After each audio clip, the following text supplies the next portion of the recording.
When it comes to discipline policies for employees, I like to apply what I call the double D rule.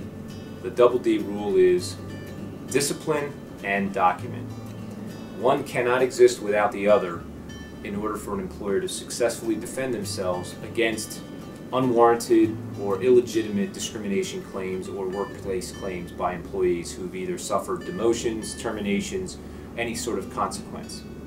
Most employers, of course, have some form of a discipline policy, a code of conduct. Typically it's in writing. It's either posted on a board or it's in an employee handbook. That's all well and good to provide the rules of the road, and it helps regulate behavior by drawing the boundaries. And of course, another human resources benefit is that there are consequences. So there's corrective benefit, corrective behavior involved with enforcing these rules, all of which are fine. When it comes to the courtroom and the law and defending employers against such claims, it's really the second piece that really adds importance in my world, and that's the documentation. Because ultimately, at some point in the future, after a bad event happens in the workplace, we have to recreate history, and we have to do it in a very legitimate and credible fashion. And the only way, the first way we look at it is what documents exist that reflect the employer's intention at the time of the termination and the employee's evidence.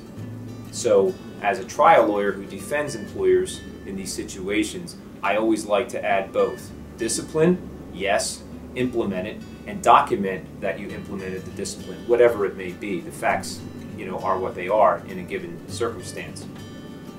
Often, employers get tripped up.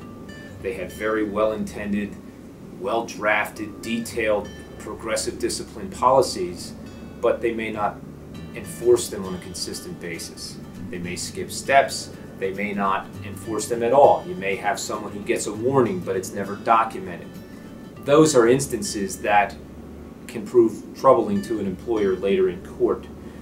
So I always recommend that whatever the discipline is, make sure you document what the discipline is, because you, the employer, are going to have to defend your legitimate business reason against a claim of unlawful discrimination, again, whatever the category may be.